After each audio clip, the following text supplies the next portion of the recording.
सुप्रभातम। प्रिय विद्यार्थियों, आज हम रुचिरा भाग 2 के अध्याय 14 को पढ़ेंगे। अध्याय का नाम है अनारिकायाः जिज्ञासा, अर्थात अनारिका की जिज्ञासा। बालिकायाः अनारिकायाः मनसि सर्वदा महती जिज्ञासा भवति, अर्थात बालिका अनारिका के मन में हमेशा अत्यधिक जिज्ञासा होती है। अतः इसलिए सा बहून् प्रश्नान् पृच्छति, इसलिए वह बहुत सारे प्रश्नों को पूछती है।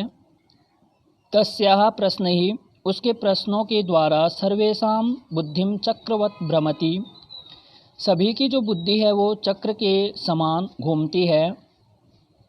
प्रातः उत्थाय सा अन्वभवत् यत् तस्याः मनः प्रसन्ना नास्ति, अर्थात प्रातः काल उठ करके उसने अनुभव किया यत् कि तस्याः मना प्रसन्ना नास्ति, उसका जो मन है वो प्रसन्न नहीं है।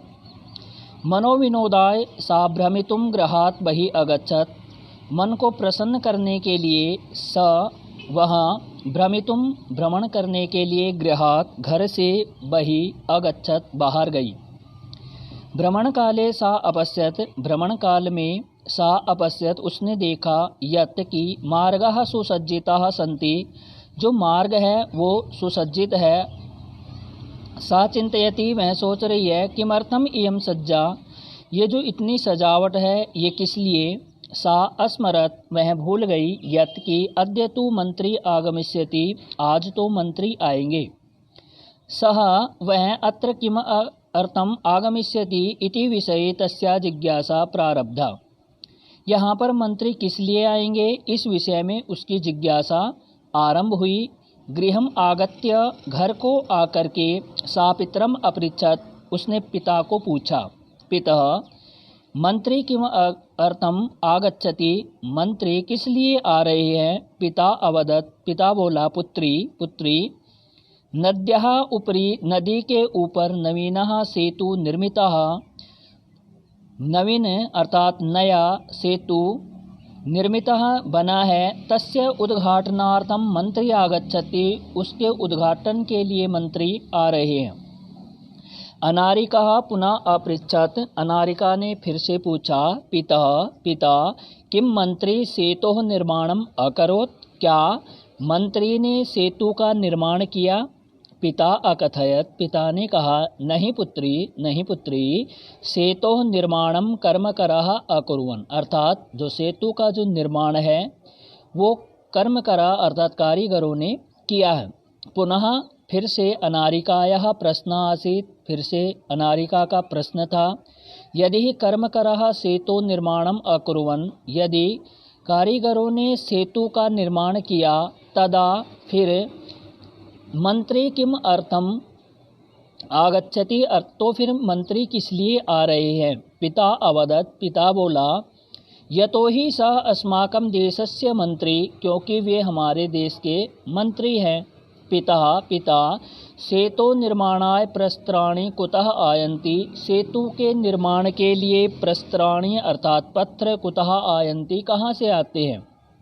किम तानि मंत्री ददाति, क्या वे मंत्री देते हैं। विरक्त भावेन पिता उत्तरता, विरक्त भाव से पिता उत्तर देता है। अनारिके प्रस्तराणि जनाः पर्वतेभ्यः आनयन्ति, जो पत्थर हैं लोग पर्वतों से लेकर के आते हैं। पिता तर्हि किम, तो क्या एतदर्थम मंत्री धनम ददाति, तो क्या इसके लिए जो मंत्री है वो धन देता है। तस्य पार्श्वे धनानि कुतः आगच्छन्ति, उसके पास में धन कहाँ से आता है। एतान प्रश्नान श्रुत्वा पिता अवदत्, इन प्रश्नों को सुनकर के पिता बोला, अरे प्रजा धनम प्रयच्छन्ति, जो प्रजा है वो धन देती है। विस्मिता अनारिका पुनः अपृच्छत, और विस्मित अनारिका ने फिर से पूछा। पिता कर्मकरः पर्वतेभ्यः प्रस्तराणि आनयन्ति, जो कर्मकर हैं पर्वतों से पत्थर लेकर के आते हैं। ते एव सेतुम निर्मान्ति, वे ही सेतु का निर्माण करते हैं। प्रजा धनम ददाति, और जो प्रजा है वो धन देती है। तथापि फिर भी सेतु उद्घाटनार्थम, सेतु के उद्घाटन के लिए मंत्री किम अर्थम आगच्छति। उद्घाटन के लिए मंत्री किस लिए आ रहे हैं। पिता अवदत्, पिता बोला, प्रथमम् एव अहम अकथयम्, पहले ही मैंने कहा, यत् कि सह देशस्य मंत्री अस्ति, वह देश का मंत्री है, सह जनप्रतिनिधि अपि अस्ति, वह जनप्रतिनिधि है भी है, जनतायाः धनेन निर्मितस्य सेतु उद्घाटनाय जनप्रतिनिधि आमंत्रिता भवति। जनता के धन के द्वारा निर्मित सेतु के उद्घाटन के लिए जनप्रतिनिधि आमंत्रित होता है। चल सुसज्जिता भूत्वा विद्यालयं चल, अर्थात तैयार होकर के विद्यालय जाओ चलो। अनारिकायाः मनसि इतोपि बहवः प्रश्नाः सन्ति। अनारिका के मन में इस प्रकार से बहुत सारे प्रश्न हैं।